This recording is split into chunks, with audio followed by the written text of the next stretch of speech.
I guess that's it. That is recording. Hello, everybody. This is the first episode of our series of interviews with the infamous state enemy, Ian Bray. Ian, would you mind? Would you mind introducing yourself and basically saying a little bit about your background and why you are doing what you're doing at the moment? God, that's given that your audience is a mystery to me. I'm Ian Bray. What am I? I'm a Quaker. I was a founding member of Rising Up and a co-founder of Extinction Rebellion. And I've been kind of doing activist type stuff for about 5 or 6 years now. I've been a Quaker for just slightly longer than that. I first started looking into the abyss of the kind of climate and ecological collapse and the implications of that in about 2010. It started to creep into my awareness. So the kind of the unwelcome truth, as many people have put it. And then basically my life has kind of opened itself up to allow me to do this, kind of just the circumstantial stuff. Some of us do more or less. I'm kind of at an interesting point now, having been through the mill of Crown Courts and everything else. I can't say I'm entirely clear where we are going from this point. But I suspect you want to talk about what's just happened rather than what's in the future. Well, we can talk about it all if you don't mind. Maybe we can finish off with maybe a more hopeful projection of the future if we can muster. I don't think we can probably muster that. Well, we might be. Do you want to? Yeah, Joe, go for it. Obviously, the catalyst for having this conversation was the recent conclusion of the DLR 6 trial, which was a fairly high-profile XR action from, was it April 2019? And literally, so it was early. It was like, very much kind of XR's high watermark in many ways in terms of like immediate social impact. And yeah, could you just say a little bit about what the action was? Because it wasn't the there were several iterations of the similar action. And this one came, I think it wasn't the very first, but yeah. Can you just say kind of what the action was, like the basics, and kind of what the thinking was behind it? I think what I'm wary of doing with this kind of discussion is applying kind of sensibility or a linearity to it that didn't really exist at the time. It's easy to now try and retrospectively paint this as kind of a plan move in a planned sequence, and yes, there was kind of a general strategy, but I think some of these things you couldn't predict the kind of effectiveness or the outcomes back then. And then obviously post lockdown and the delays to the trials and everything else, it's been really sort of random in nature. So this action was the DLR action was done. It was basically the last day of the first international rebellion in April 2019. It was kind of just about the last action. And it was, even in court, it became clear that everybody who'd done it had done it for slightly different reasons and had different opinions about kind of what it meant and what it was for, whether it was symbolic, whether it was, actually to, kind of strike at the heart of the financial district, whether it was the sort of solidarity action. It's probably worth saying that I think about 8 or 9 days before the middle of the first week, basically this action had been done by Kathy, Mark and Luke, who went on a DLR train in exactly the same place in exactly the same circumstances, and they were put straight on remand, which was the kind of the big surprise, given that everyone else for every other kind of offence had basically been bailed. Certainly when there was only one action involved and it wasn't part of a longer sequence. So it seemed it hit a nerve because there had been talk of doing a more disruptive action across the tube, and that had been for various reasons kind of taken off the table.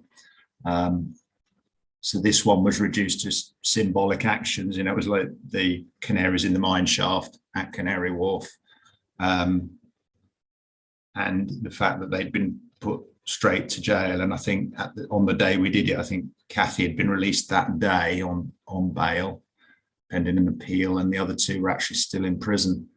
So it was done, you know, in my mind, primarily as a solidarity. And it was a bit, people talk about kind of political jiu-jitsu. It was almost like, I saw it as like political poker. It's like, you know, we say to the government, we see your 3 and we up you 6.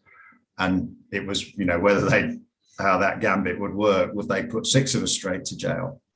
The action went off, you know, almost textbook. And it's very rare, I think, doing an action that you've actually had someone prototype it. You know, so you know in advance pretty much how it's going to work. Normally there's much more of those bits you haven't foreseen, or you can't reconnoiter, or you can't know until you actually do it. So it was unusual in that respect. We did it. They did take us down. There was a big kind of media kerfuffle, I seem to remember at the time. And I remember that my lasting image of the April 19 rebellion was Phil Kingston's, and he wasn't at the trial, was he? Yeah, it was Phil Kingston eating his sandwiches is the bit that most people remember of it, and it did come up in court. He said that Phil actually said in his evidence that, and he had the picture kind of printed off for the jury, and it's like this went viral on Twitter in Australia. Oh, yeah, it was when there was questions as to the effectiveness of it, because we'd said this one was kind of it's not strictly a direct action because we weren't really trying to kind of change anything directly. It was about kind of publicizing the cause and creating wider awareness. So that kind of did play into that. And lots of people remembered that sandwich, famous peanut butter sandwich. Yeah. Sorry, you go, Joel. The way I did see it at the time, I do remember, was as, like you say, primarily a solidarity action. And the you had the banner, "Don't jail the Canaries." And I do remember, that very much feeling of, I don't think I've heard anyone actually say political poker before, but absolutely that feeling of just kind of like raising the bet. Especially, if you with people like Phil along for the ride, like very much like staring down, like, you put these people in prison and we're now going to specifically do this to, like, you're going to put us in prison. And it seemed to work because were you remanded for or very briefly, like a day, or was it literally within the 24-hour initial charging window and then you were released? Like, from what I remember, you weren't held really at all. It came out in court that we were in custody for the normal sort of 22, 23 hours. Someone had the logs out, and then we were taken from police custody direct to magistrates court and put in front of a judge. And at that point, you could see the kind of political wavering because the CPS put in an application for the 3 of us with the kind of biggest scorecards, if you like, and kind of the most previous. They made a case for our arrest, but for our being put on remand. But the other 3, they said they didn't want them on remand, so they kind of like tried to hedge their bets. And can we have the bad ones on remand and the ones who are good character, can we bail them? And I remember there was kind of this moment in court that started with me at the time, because I kind of had the biggest list of stuff, and they read it all out, and hearing it all read out in court, was like, I'm not walking out of here tonight. I'm going to be straight down to the cells with cuffs on.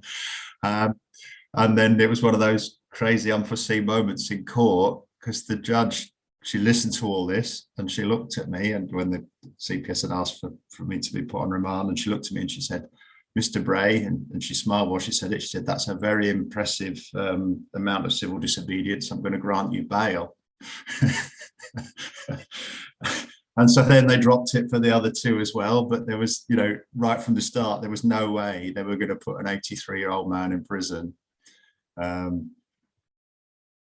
So as always with these things, it goes from being kind of bowel opening fear in court because of the unknown and what they could do to you, to these kind of crazy moments of relief where, and say I've seen several judges make kind of jokes now, and it's weird, and that was kind of memorable. And then we were all just bailed outside the M25 immediately, and banned from using the tube. We couldn't use the tube or the overground or the DLR for about a year and a half, I think, nearly 2 years, which was a bit inconvenient.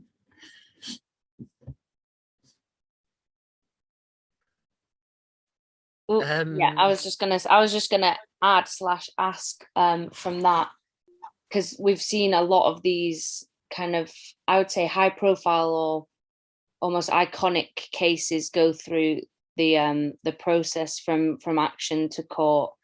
And something that I'm really fascinated by is the humanity of people, the revealing of people's humanity, and the kind of break of that stigma in the eyes of the courts and of the judges, is the revelation of the human beings behind the supposed lists of crimes.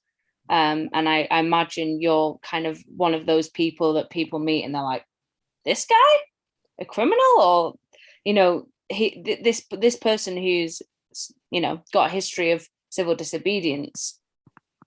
And why, the question that, why are they doing this? Why are we doing this? Why are these individuals with supposed, morals committing these acts? So yeah, I just wanted to add that, because that's something that I can see kind of happening again and again with these court cases. I don't know how effective that is, and I don't know how, I don't know the long-term ramifications of that, but that's definitely something I can see happening.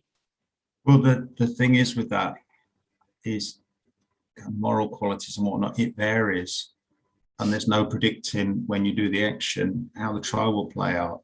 I was also part of the action at Shell Building on the first day of that 2019 rebellion, and there's kind of an interesting kind of contrast between the two cases, because at the time of the Shell trial, the judges basically weren't allowing necessity as a defense. So we ended up on that one, basically being advised that our legal team couldn't represent us because professionally they can only make legal arguments. They can't make a moral argument or purely based on your character. They have to make a legal one. Yeah. So in retrospect, that case was bizarre because we had absolutely no legal defense that we could use that was allowable. We could only make the moral case. And then that all came down to kind of us and what we said and character. And then for this case, because of the timings and the delays because of lockdown, we then came after the kind of world famous Ziegler judgment. And this was the first XR Crown Court trial after the Ziegler judgment, because the Home Office lawn diggers trial that had happened previously, the judge there, Judge Perrins, had written a ruling which had kind of forced the defence to appeal against his ruling, because the judges don't know what they're doing here.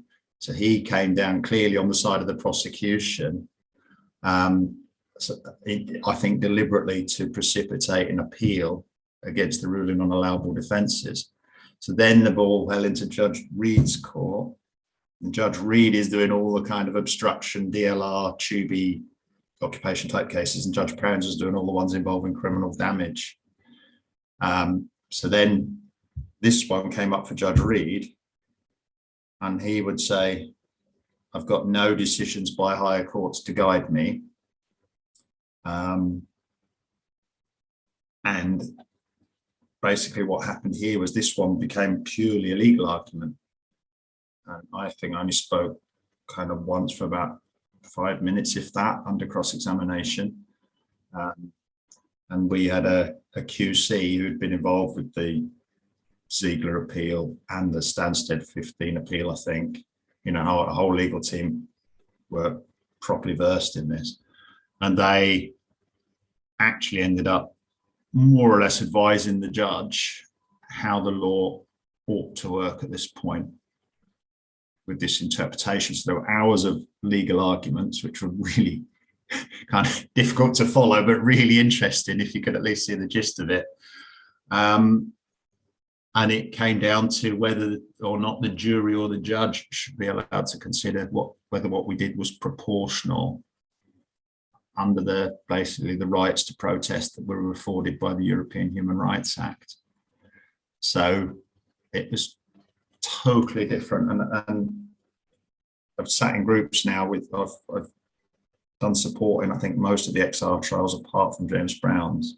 And obviously I've been in two of my own, and they're all completely different. I think there's one thing that I like to emphasize to people is don't go into a trial expecting that, you know, A leads to B leads to C and you get to Z. Because the big insight for me is that this, as Judge Perrins put it to the jury in the Shell case, you know, this is a developing area of law. It's literally new. So there aren't established templates. So it's not open shut anymore. And all these people are kind of very intelligent. They have got, you know, latitude for their actions, and certain amount of scope within which they can move. And then it's how all those decisions kind of interact with each other. So primary advice is very unpredictable and expect it to be such going forward. Yeah, if I can speak on that just a little bit more, and then I'll let Joel speak. Something that I've heard you say before, and also someone in the Shell case say before, is the surrender to the courts or surrender to the process, which I am having a really hard time doing. And I think a lot of other people are, because we want to believe that there is a, grand plan and a bigger picture that we're all like key cogs in, when actually,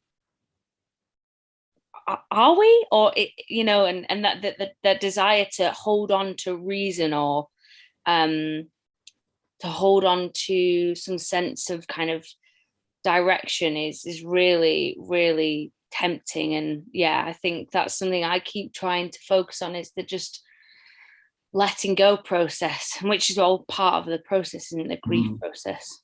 But yeah, I don't know if Joel had something to say on what you said before, Ian. I mean, it was just, that's just incredibly interesting that there is like quite definitively not a common kind of thread between the result of the Shell case and the DLR, because they're just categorically different. Like, I don't think I realised quite how much so, because in the Shell case, no legal defence, and the jury returned what I think they call a perverse verdict. Yeah. It's a legal term. Yeah. But they can do that. The jury have the ability to return a verdict that is considered, perverse in terms of what the law is and how the law stands, but they can still do it. Whereas in the in that DLR case, because of Ziegler, and because lawyers are trying their best to push into the widest possible interpretation of Ziegler, to say, like, it wasn't just saying you can block a road to stop an arms fair, that can be proportional. They're saying this idea of proportionality in terms of committing acts that would otherwise be offences. It's really important that we apply this idea of proportionality when it is clearly a political protest. And yeah, that it's I guess one of the big tests is going to be, because I know that lawyers are suggesting that that should also even be applied to criminal damage. That, like, if the broadest possible scope of Ziegler is that even some forms of property damage could fall within that. And that will be, I guess, another test going forward when we see Crown Court trials around property damage rather than around, because I think people can recognise a common a commonality between blocking a road and getting on a train. You blocking transport. There's an instinctive similarity between the Ziegler case and your DLR case. But yeah, I think I do always appreciate how much you make an absolute point of that point, that, like, it's really dangerous for people to look at any even a couple of trials, because I think looking at these two cases without kind of learning the detail of how they're different, you could very much go like, oh brilliant, juries are just letting everyone off now, like the people understand, and like without understanding that no, one was a technical legal argument that was very much like just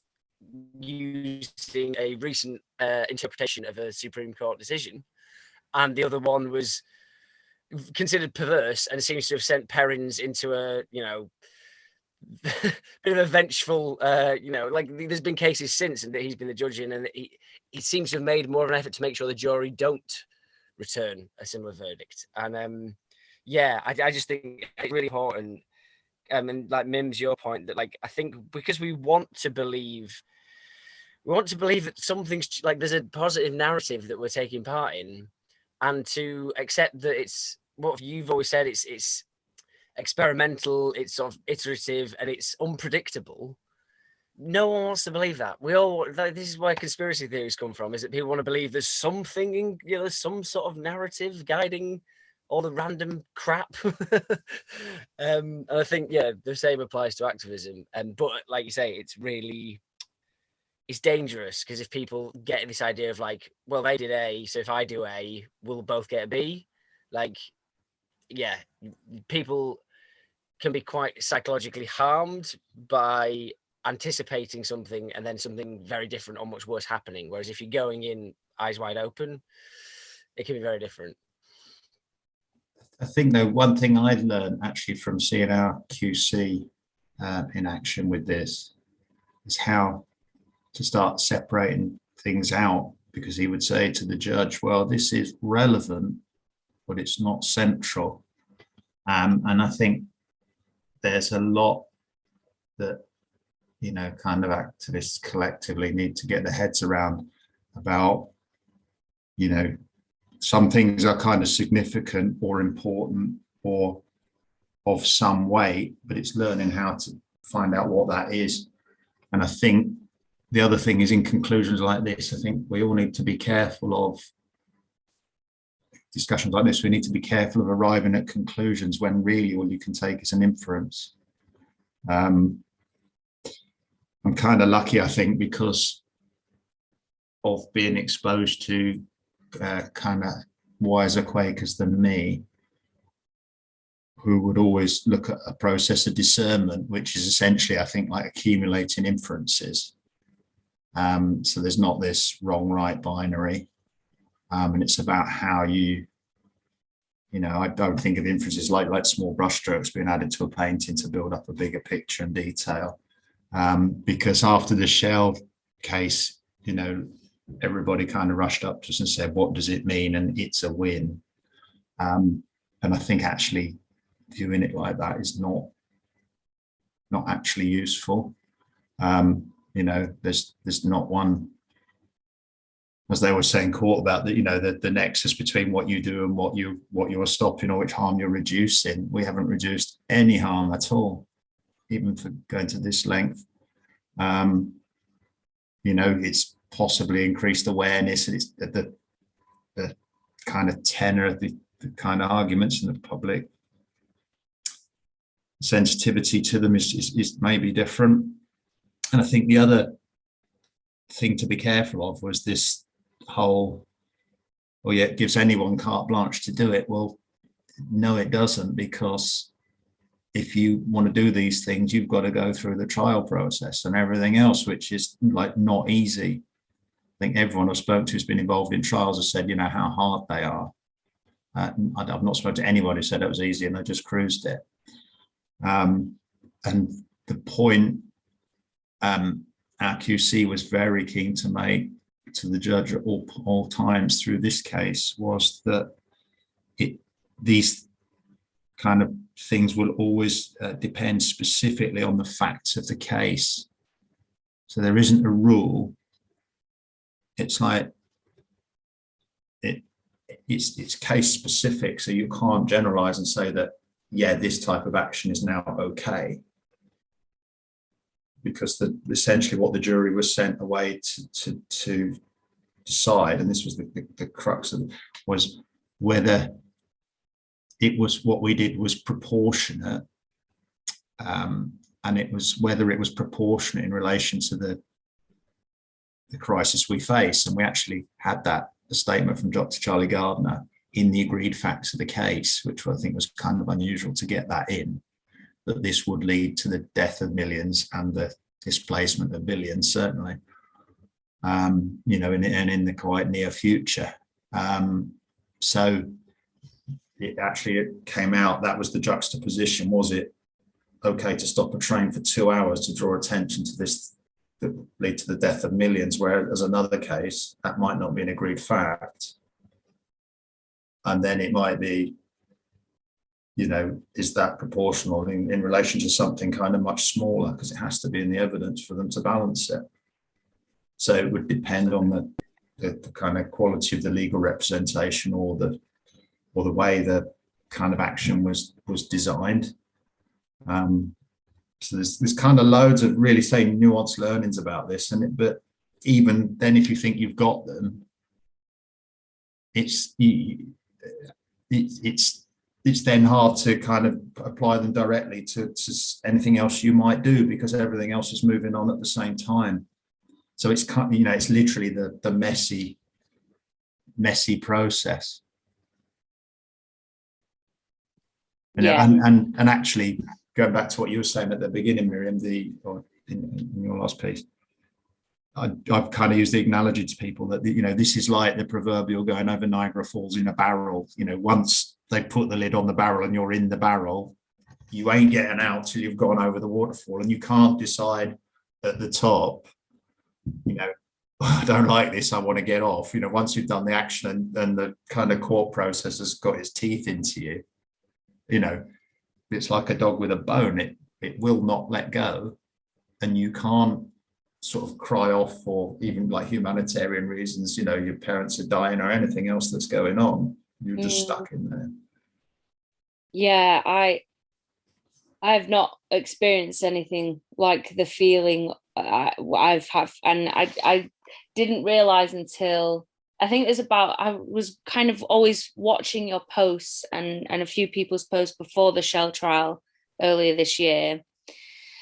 And I was like, oh, well, I've seen Joel go through a trial before and blah, blah, blah, they turn up in their suits and all, but I hadn't really, and maybe I hadn't asked Joel about it directly or anyone involved, but the weight of it, the real feeling of a weight of something out of your control is unique, and at times really discombobulating. Or you're just like, whoa, this doesn't feel like it should, or this, or that just lack of real any sort of clarity is frustrating and scary. Yeah, it's almost that the kind of the process is a deterrent in and of itself, because it's complicated and because it demands either certain skills or submission or some combination of the two. Yeah. You know, and in the constantly varying circumstances, it's not an easy thing to do. And I think what I've learned now is about how so much in the past we kind of concentrated as far as, or projected through as far as the kind of the end of the action and the arrest. Actually, you need to project further into some kind of totally unknown future, but the learning is that there are maybe some things you need to take in with you, like pre-recorded or prepared statements and whatnot, because then if they're going on the police interview, they're definitely in evidence in court, which otherwise you may not be able to introduce it as evidence later on. If you want to talk about the climate crisis, they keep saying, no, you can't do this because you're not schooling the jury on climate crisis. But if you're arrested with a piece of paper in your pocket or you read that out during your police interview, then it goes into the evidence. So there's kind of some procedural stuff you can learn. I mean, no doubt there's going to be a circumstance where that will be adverse and someone will get something in as evidence that will turn out to, not work the way they intended. So always it's like being a little kid playing with a box of sharp knives. Again, this is why I do so appreciate your comment on these things, because without there's such a tendency towards wanting to grasp at, I don't know what to call it, just false optimism, which is so understandable, but you can see such the obvious harms of it when people want to spin something as a win, and not just like court cases, like when the and often it amounts to just like people like auto greenwashing, like when the German Coal Commission, the headline was Germany agrees to end coal, and then the subheadline was like by 2038. And it's like people are so desperate to celebrate things as a win. There's something that's clearly a loss, clearly like that'll be like, and I think that's maybe the point with like, because there's been a lot of this kind of narrative around like, oh, the people are starting to understand more, that's why we're getting these results, and we're breaking through, we're getting there, we're winning. And then like, given the imminent passage of the policing bill, we're potentially in a position then where like, we've got the Ziegler interpretation now that is potentially going to create some more positive legal results for the activists involved, at least. But then going forward, if we've now got the most authoritarian anti-protest legislation ever in this country to contend with, like, that's again, it's going to shift much more in the other direction. But I think what that's going to offer is a bit like kind of moving across a chessboard. There's going to be different vulnerabilities on different squares, because so at the moment we kind of post Ziegler and pre-bill, and there's now been a case where a kind of defense has been agreed by a judge, and that might be subject to scrutiny, and obviously it might also be developed by the prosecution or the defense in the next case that comes up. Then there's going to be the situation where you are post Ziegler and post crime bill. And then I would foresee further down the road, there will be a case where we are post Ziegler, post crime bill, and post Human Rights Act, because I think that's definitely on the Tory agenda to get rid of it. And that will be the truly kind of unknown area. And in the meantime, when that bill comes into law, it's then going to be someone's case is going to come up where it's like, which does the Human Rights Act trump this or not? And if so, how would they interact? And that would be a very kind of complex legal argument that's not based on previous decisions by other courts. So whoever comes into court at that time, and then whether it would have to be, offences that were committed in that time, because usually British law isn't retrospective. So, will it apply to the ones coming up next year? Because obviously there's a lot of Crown Court trials coming up next year, for the window smashers amongst others. So that's like super difficult to predict how all of those factors are going to interact, I think. Ian, would you mind talking a little bit about what your influence of your Quakerism and activism, because I'm really interested in that from a kind of, I would consider myself a spiritual person with a hey with I'm interested as an anthropologist. I'm interested how people's backgrounds and philosophies influence the way they conduct their lives and they live their lives. And I think that's super important. Kind of one of the kind of key things for me about Quakerism is, we don't have a creed or a doctrine, but there is always the sort of memory. We have something called queries and advices, which is kind of a few little points on how you might like to approach things. And one of them kind of ends, consider you made me mistaken, which was kind of what carried me into Quakerism, really across the line with that, because a lot of faith is about a certainty, and Quakerism is, completely turns that round, and it's about accepting the uncertainty and trying to discern a way forward on the basis that you may not be following the correct path, but paths we have to follow, or directions we have to move in. So it's this inference rather than conclusion business that it might start to veer the other way, as to where we're going. And I think that's where I am with the style of direct action we've been doing for the last 4 or 5 years. We kind of know how it works, but does that make it worth doing just because we've got kind of more effective and more efficient at doing it? I'm not sure.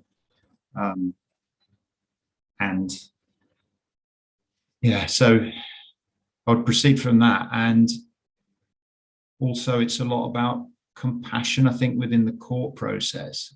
And I think you could feel this working certainly in the Shell case, was needing to have compassion for everyone involved. What I've sensed with most people in court is that they want a certainty and they need some goodies and some baddies. But if you are fully engaging and offering to submit to the system, which by definition you are if you kind of do things in an accountable way and get arrested, then the system needs the prosecutor and the judge to function. It can't, what you're trying to engage in doesn't work without them. Therefore, they are necessary and you need them there. And it's about holding them in some level of compassion, as opposed to viewing them as kind of other or an adversary. And that seems to be something that came to me relatively easy because of the influence I've had for other Quakers. And I'm lucky I'm now at the point where I don't have to think kind of what would a Quaker do. I've kind of evolved my thinking to that's kind of how I think, without having to kind of template it or project it.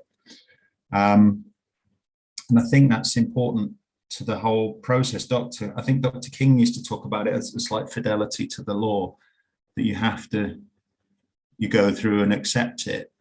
And if, kind of the jury had decided that we'd overstepped the mark with Shell, then that would have been a necessary part of the process. it's kind of the universe trying to tell us something. And we need to listen and review. And in essence, although this last trial was very kind of technical and legal and complex, that's essentially what the jury was deciding. Was had we overstepped some kind of line that may be different for different people. And it's about having full fidelity to that process, which I think means not trying to see it as a win-lose game. I think that's really important myself. I know in the Shell case, I was very careful not to tell the jury that they ought to acquit us. That, to say that this is who we are, and we volunteered lots of facts, a lot of which kind of legal people would say don't volunteer because they're adverse. A couple of us were pursuing what we called a policy of radical honesty. So we told them all about our previous, convictions and everything, which we didn't have to do. We offered character references because then the defence could do bad character and bring that in front of the jury. So they kind of had a fuller picture of who we were and why we were doing it, rather than just trying to keep it down to the facts of that day. So, yeah, I think there is that. And there is this thing about, I noticed, I think with people of faith, this DLR trial was like primarily a CCA action. The 5 of us were part of Christian Climate Action. And it is this tendency to get away from a little bit, just apart from what's rational and materially and scientifically knowable. That there is another component, and that does involve a level of mystery, which is, if you've kind of got the spiritual dimension, it's kind of, I think you're kind of already there with that. It's not something you then have to learn, that some things are kind of unknowable. And it's, I think that's important, because this is unpredictable and unplannable. And if you come at it from a completely sort of rationalist and materialist mind, and I would say kind of reductionist mindset, then you're almost setting yourself up for problems from the outset, because you just can't have that. Great thing about science and everything is it's good at looking at what's happened and saying why. But this is about, in real time, engaging with what is happening and developing in front of you, not behind you. And that is where I think those kind of rationalist approaches fall down, because you're constantly like being hung over the void, to look into it. And it's like, oh, I don't know what's required of me next. And there's basically no one there to tell you. So. I was jump in and say that's so interesting. I think to both of us, like to me particularly, but I think to both of us particularly, because our own background was very religious, Christadelphian. So I think I can say it for me, I think it applies to Mims as well, like wrestling with the absence of that, or wrestling with what the living and the universe, humanity means, having been presented with a very intensely theistic kind of way of looking at things and motivation for doing things, navigating what we believe and what we think instead, is it's very central to who I am. So I find it, and after going through a very anti-religion phase in my early 20s, late teens, like thinking religion was the root of all evil, I've come to have a much more nuanced and far less black and white view, especially as you just understand more about the capitalist colonialist world order and see how religion is actually used by that, but also through knowing Christian Climate Action and seeing firsthand and learning more about the Quakers. It's something that, and then it comes back to me so often, just something I read about years ago about people who survived best mentally in concentration camps during the Holocaust being those either very religious, whether that was Jewish, Christian, other religions, or were like, diehard communists. It was people who, whether it's sort of a theistic thing, whether it was a sort of political, revolutionary thing, people who just fervently believed in something much greater than themselves. And I find that's quite a crude term, but it does capture, what you're trying to say, which is that you believe in the importance of something, and you believe in fighting for something that doesn't go away when you die, basically. And the people who didn't have that, like who, if your life ends at the limits of your own body, and your own body is trapped in a hellish situation, like what do you hold on to keep going? And I think that it stayed with me a lot, that because I've been so conscious of my own absence, like, losing at least a religious faith, and it's making me more and more feel. And to jump to a pop culture reference, I saw the new film of June a couple of nights ago, and obviously that's a lot about political justice, a lot of religious kind of fanaticism, kind of interacting. And one thing the film made me think was, like, more and more I feel like we need faith, we need like something. And I don't, obviously I've had major issues with believing in God as God's kind of mainly portrayed in Abrahamic religions, but like something.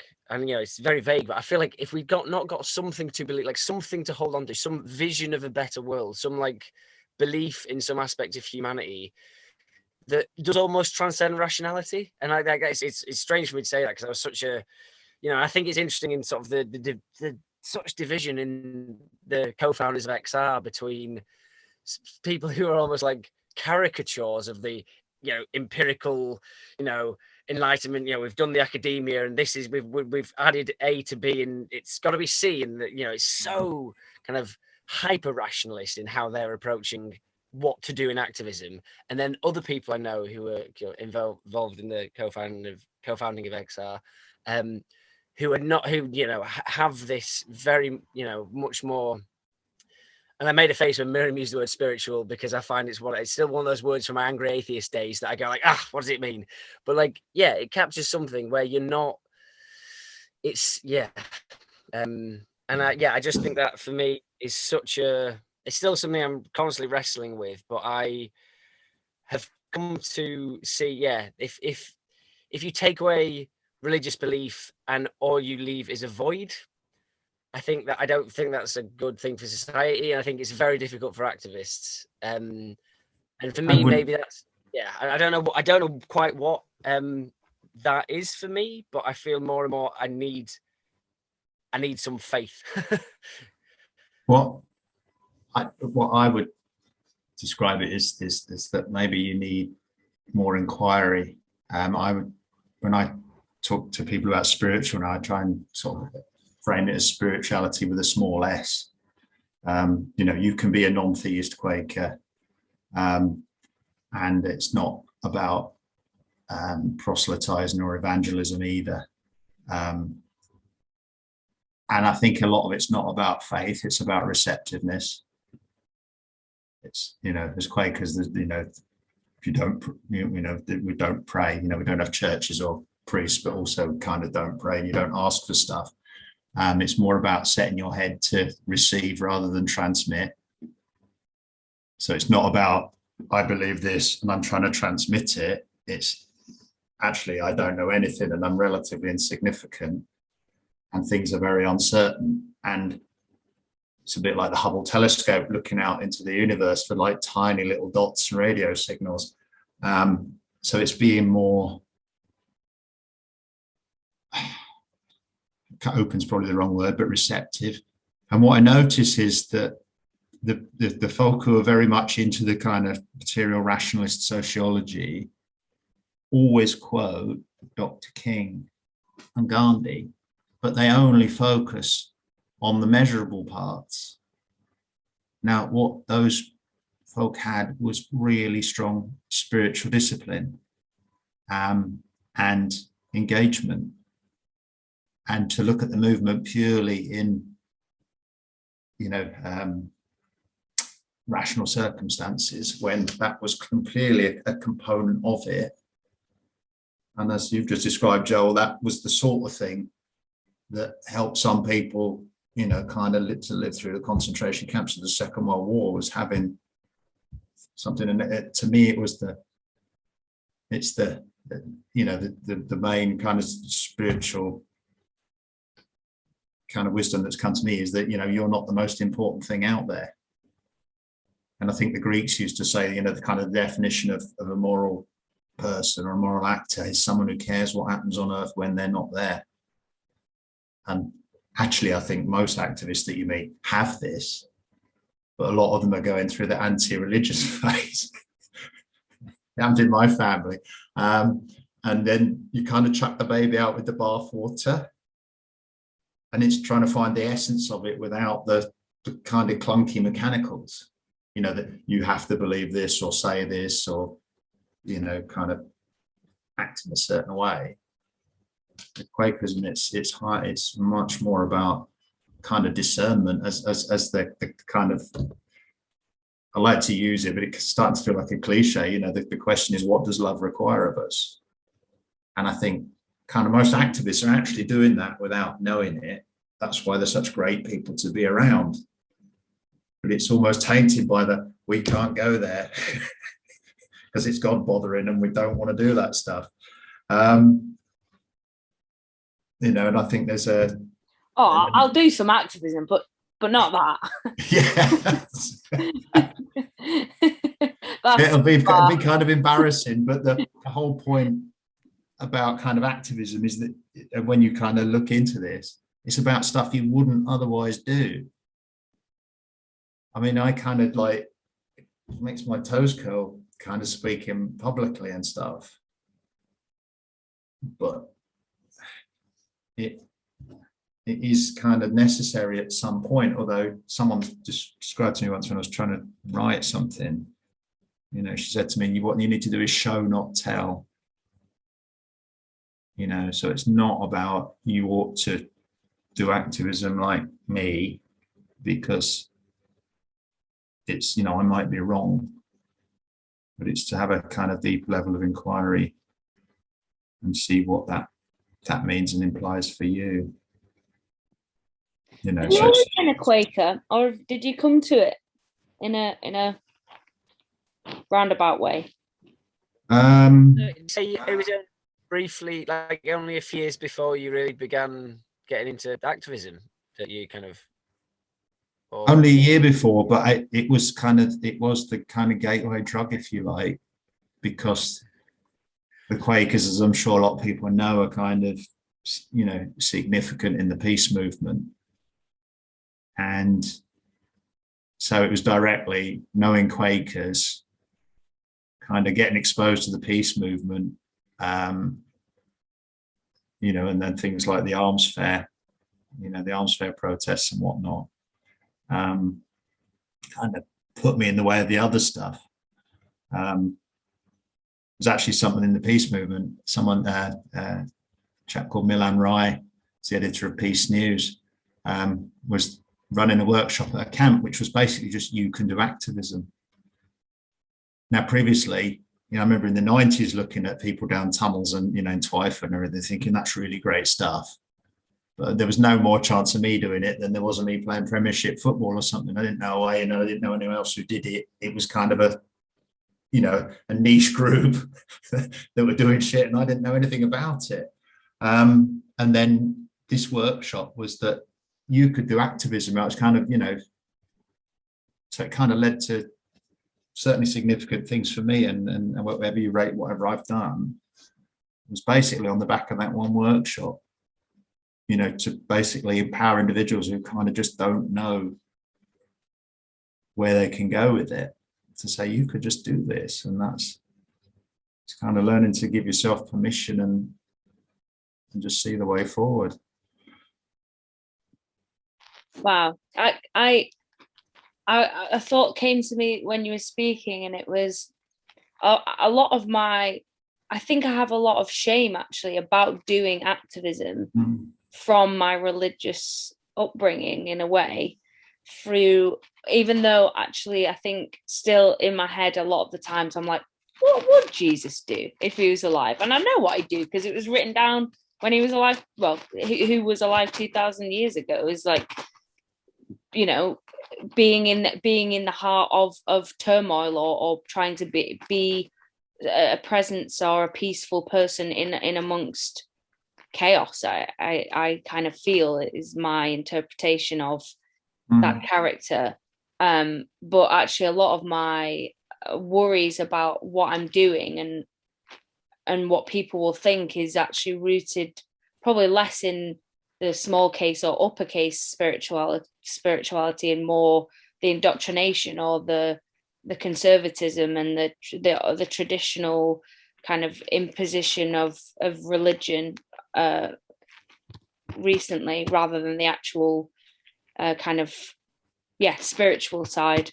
Because I find my spirituality is actually at most present in activist spaces, or in on actions, actually feeling like a real calm. That might be ADHD as well though, but feeling like a real or like almost like a calmness that I don't feel a lot of the time, because I feel like I'm acting in accordance with my values, or my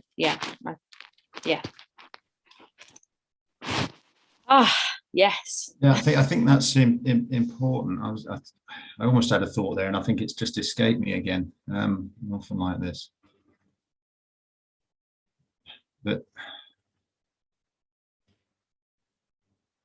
yeah, I've just lost it now. It might come back. It was directly triggered by what you were saying then. About conditioning, or I don't know. Calmness when you're feeling. Well, I think actually the one thing about Quakerism is kind of, it could be defined in some ways as the most Protestant of all the faiths, because they, throughout the churches, throughout the clergy, throughout the liturgy, throughout the doctrine, throughout the creed, and essentially that's what you're left with, is the kind of smaller spirituality. And I think most of the kind of rational atheists that really critique the spiritual approach are actually critiquing the kind of the institutionalized churches. And I know when XR started, there was a lot of talk about NGOization, and essentially I think that's what's happened to kind of spirituality. It's been kind of NGOized, so you then get people in it whose careers depend, it becomes about their careers as opposed to the cause and everything else, because of the stuff that kind of accretes around it and builds up. It's almost like kind of limescale or something building up, or sediments building up, and it starts to block things up and obscure them to me.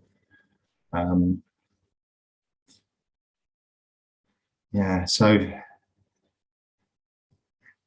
yes, it's what is that? Because it's not that to me that kind of Quakers are great, but it's that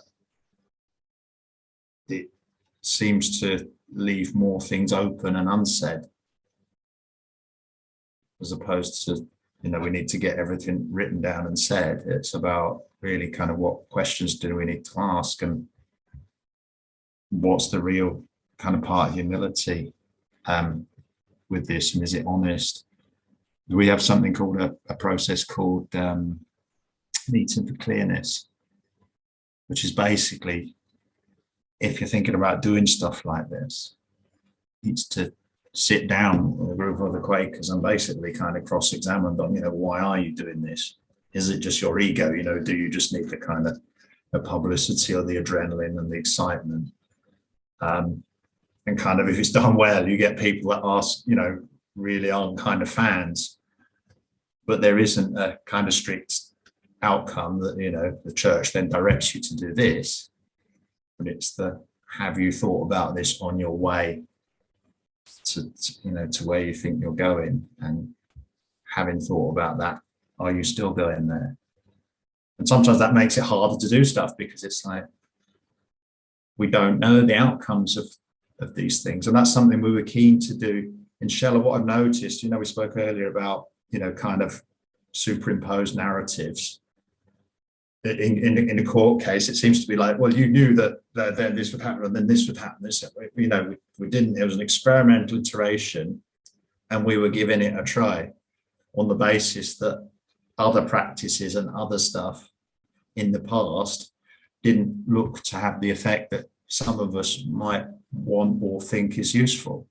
But it's not a case that we know that if we do this in 2 years, we'll get an acquittal and it'll be a win. It's like so far from that, it's absurd. So it was really kind of important, I think, of getting with the unknowing. And what I did speak about with someone else in a thing like this was that when I was doing the Shell trial particularly, I tried to treat the whole thing as what Quakers would call a kind of an act of worship, and to uphold everyone in the court, which is why I think I found it so draining. I was, you know, literally kind of burnt my candle at both ends with it. But I think, you know, whether that made any difference to the outcome or not, I can't tell you. But I that's how I approached it. And then it got simpler to do what was necessary and live with the kind of potential consequences and the uncertainties. Although it's still very difficult. That was one thing I was just gonna agree with before, was just the when you were saying about we're both saying the impact of going through the court process. Like, they are seemingly everything about from the rooms to the buildings to everything seems to be the most soul draining it could be. And like, you know, you're there because you want to contribute to the building of a much freer, more equal world where people survive and flourish. And if you're lucky, there's going to be some very, very complicated legal wrangling over the particular legal status of this bit of road. And that's what it's going to be about. And maybe you don't get to say a single word about why you're actually there. And even if you do, it's squashed and it's compartmentalized, and it's like, it's such a... And I think that's something that was underemphasized, was even if you're going through like a really low level magistrate's, you know, charge, you know, no chance of prison, small fine, like, you can be dragged back like multiple times, and it can drag on. It can drag. I've had a case now that's gone on for a couple of years, and it was an obstruct highway thing from like, and it's just absurd. But it's like, it's just, you know, there's a exhaustion. I think it can lead to people having, and that's why, again, I think there's one thing I won't, we haven't got time to get into this because that's a whole other conversation. But like, I think what, you know, a lot of what you said, and like this kind of acknowledgement of how taxing it can be going through the court process. That's why I think accountable civil disobedience has such a power and a strength. It's a particular kind of action and a particular kind of resistance. But I don't think we should be. I think it's important not to be like overly prescriptive about saying like this is the only way of doing action. Like, doing other forms of action that still rooted in interpretations of non-violence, that can include property damage, can be effective and can be valuable without, this kind of open accountability and like offering yourself up to the court. And that clearly has a strength and a utility and a power, but then so I think can the sort of converse of, doing unaccountable or covert action.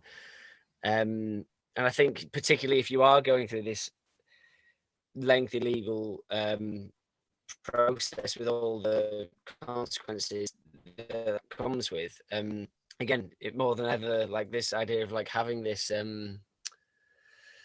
yeah, I've never liked the word faith, but something. I often just think of like obviously the famous like Nelson Mandela, 27 years in prison, and like Abdullah Öcalan, the Kurdish leader who's currently in prison. 20 years largely in solitary. What got Nelson Mandela or Abdullah Öcalan? What is getting him through that and keeping his mind and keeping people's sort of clarity of purpose and vision, and for some people seemingly really clarifying their vision. There's got to be something very deep there that you're building your action on. I think it also needs to be really nuanced and really reflective, and as opposed to like fanaticism. Yeah, and it's really important not to become doctrinaire. I mean, we had this brought up in the Shell trial. Prosecution, because we'd introduced kind of good character, they introduced bad character. So in cross-examination, the prosecution said to me, "Well, Mr. Bray, you've previously pled guilty to 4 previous charges of criminal damage. So why aren't you doing it this time?" Thinking that essentially there was no rejoinder to that. And my kind of response to it, I didn't know this question was coming, was that, well, we used to plead guilty because there was virtually no chance of an acquittal in magistrates' court. We were doing, rapidly iterative campaigning, i.e. try and learn and adjust. And that at that time, it wasn't the right thing to do. Whereas with this action, we did it specifically to get into front of a jury and ask them to make a moral judgment, not a legal one. So we could show ourselves as kind of acting kind of responsively to things and having a kind of longer, don't really like the word strategy, a longer and coherent plan, but that was subject to change and doing what was required at the time. I think the thing where we always plead guilty is not, you're setting yourself a rod for your own back. It's like making some really complex theological argument and then having to retrospectively justify everything else to kind of keep that logic. I think that's the nub of the Quaker approach, is essentially it's about having kind of principles and understandings, but not being bound by them, that kind of, because we've agreed this, then everything else after that has to kind of square with it, regardless of how the universe moves on. So it's really kind of nuanced, because there's no rules and there's no belief, and you're just a complete pragmatist. But equally, you're not hidebound, like, why we always do it this way, this is the party line, there is no way around this. And every actor's got to follow that line.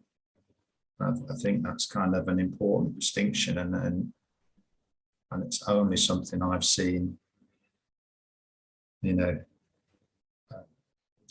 sometimes it crops up in kind of Quaker business meetings and the like.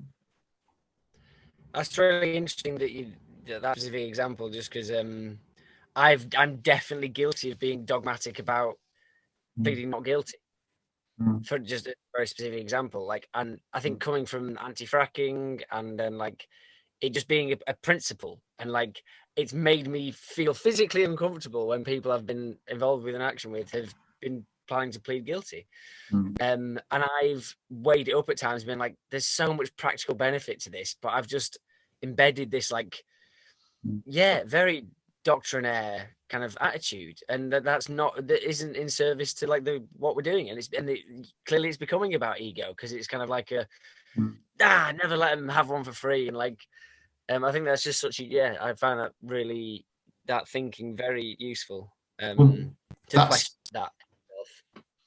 That's what I found in this trial, that the QC actually said to me, because I wasn't first on the indictment, he was going to speak to someone else, and he actually said to me, I may not even put you in the witness box, so I might have got through the entire trial without speaking at all. And you're dreaming. Well, yeah, but after the shell thing, you think, kind of, man, maybe I was doing something good, and it was something I did, you know. And if it's not there, it might be an omission, and it really is kind of a lesson in getting over yourself. Because bizarrely, with the shell thing, I was the last holdout for, can we please have representation? You know, I wasn't like, we want to self-rep, I want to get in there and self-rep. I was the kind of the last one of the group to agree to it, and basically only because, you know, they prized it out of my cold dead hand. You know, it was I did not want to go there, and you know, various people of faith sort of say there's nothing thrown at you that you can't cope with. You're not given anything that you can't actually cope with. You know, you're kind of always in some way resourced with it. And maybe that's it, but sometimes it needs something else to kind of make you realize that. And so there's this constant thing about, because actually doing the actions, the style of action we've been doing, they are quite, you know, physically assertive, you know, and it is about kind of bypassing authority and taking chances, and you know, it's, say kind of, it's almost like a kind of military kind of exercise.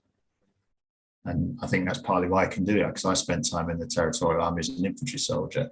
So it's kind of actually some of those old experiences from years and years ago set me up with some very, I actually said this in court, that, you know, I was originally trained to do direct action by the British government.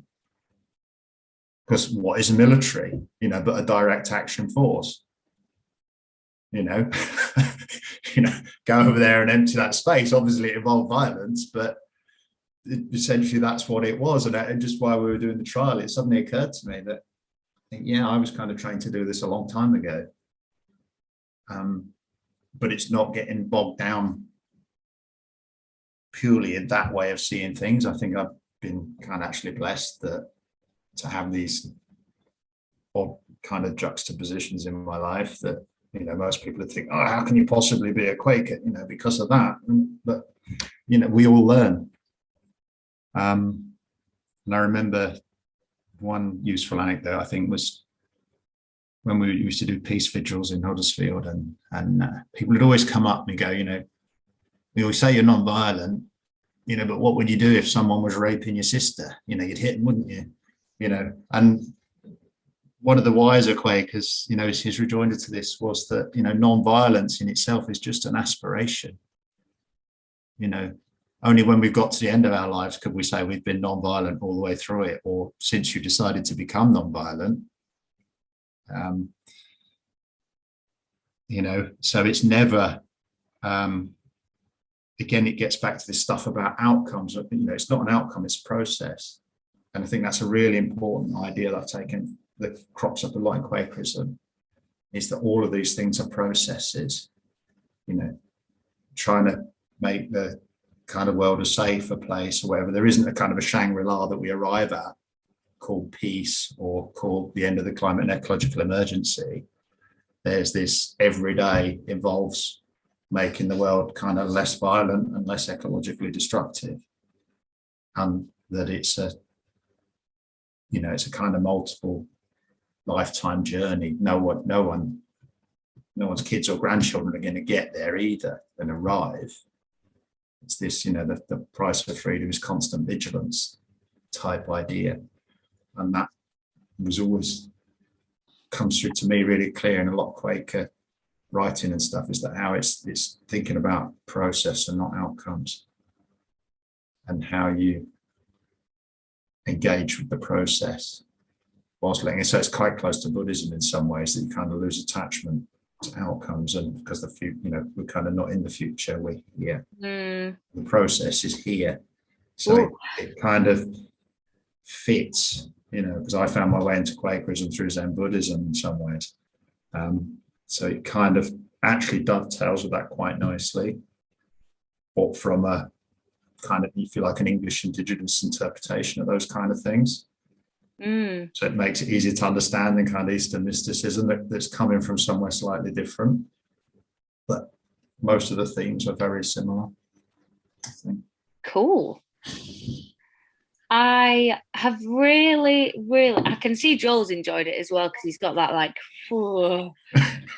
head on. But I have really enjoyed speaking with you, Ian, and I know we all enjoy each other's companies a lot. I think the reason why I'm fascinated by where you're coming from is because I actually think it's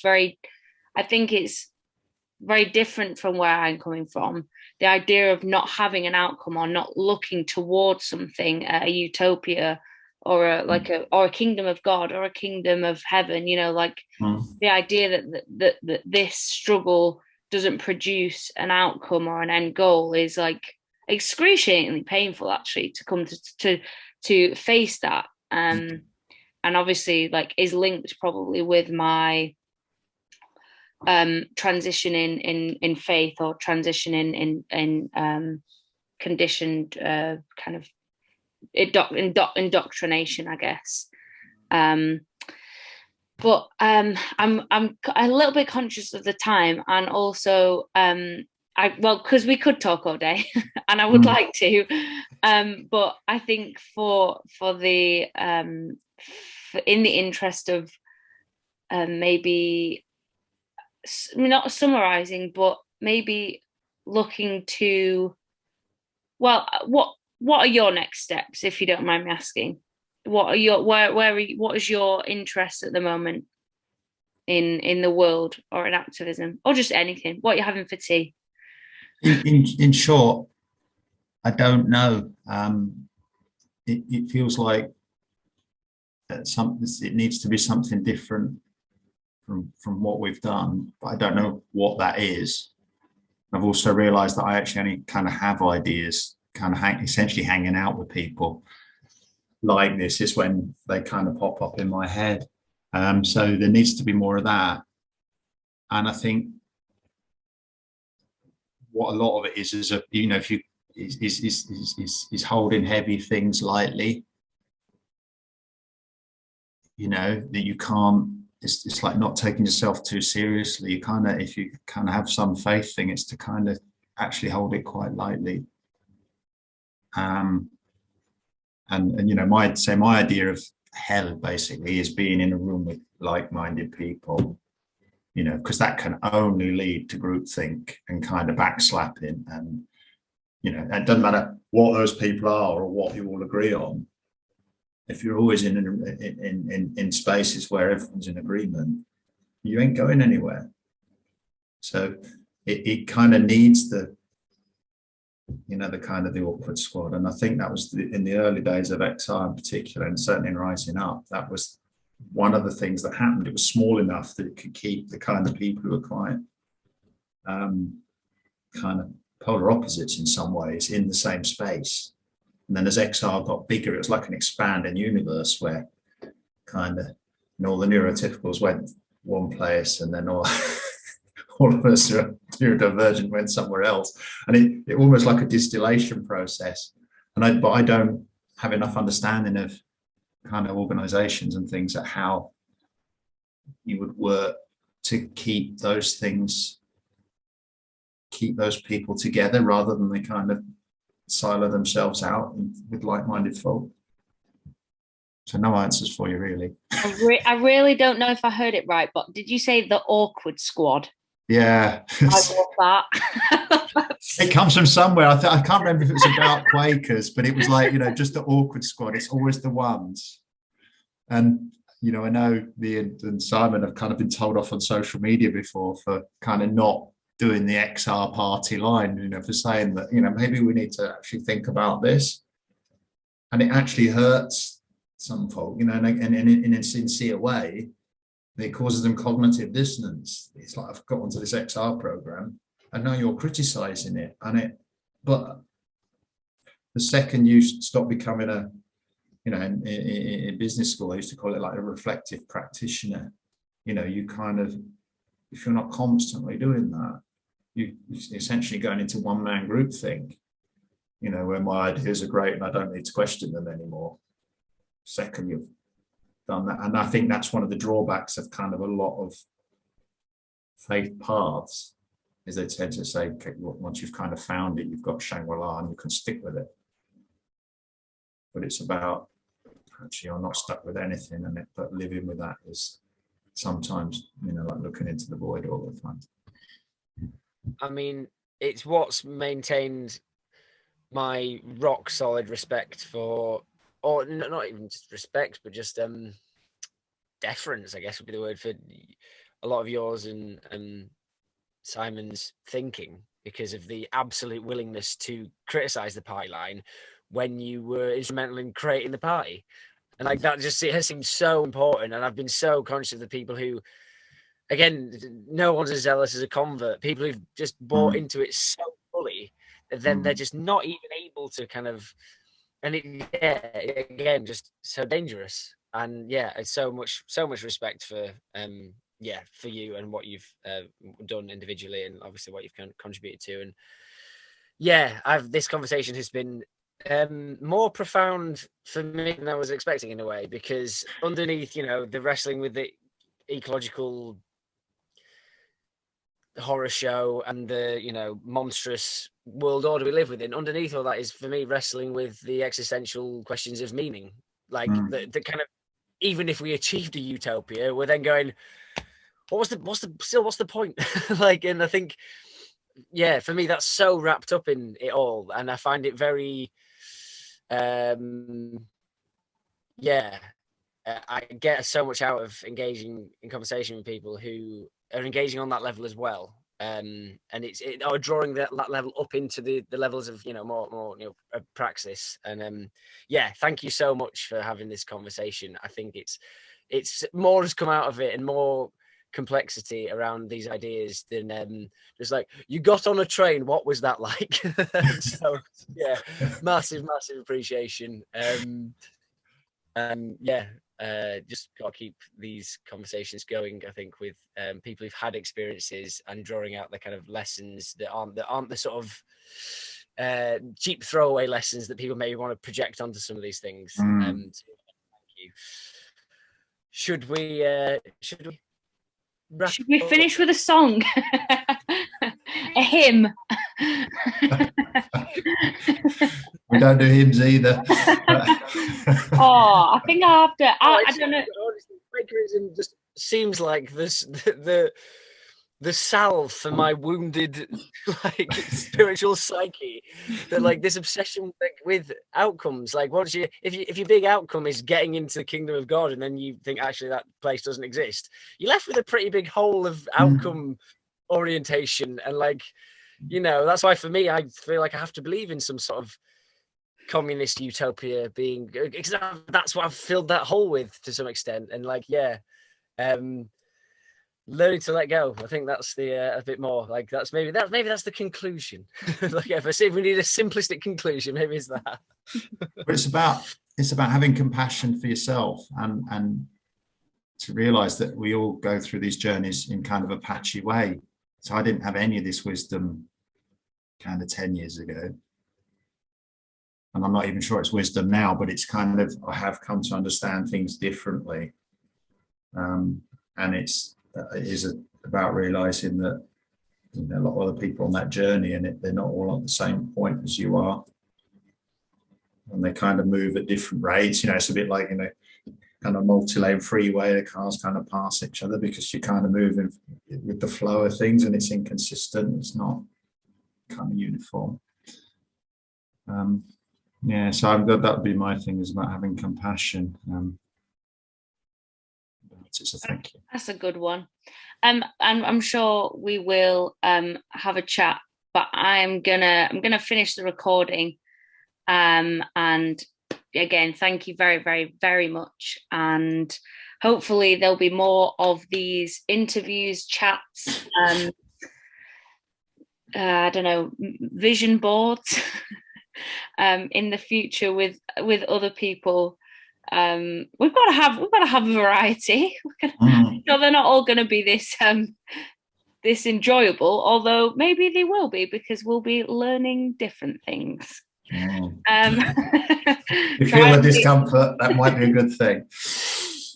Anyway, yeah, thanks for watching, everyone. Hopefully catch more of this on Redstone Reports on YouTube and Facebook and Instagram and Twitter. We're going to try and get on with that this week a bit more. But yeah, thanks, Ian, Bray, and thanks everyone watching. Bye.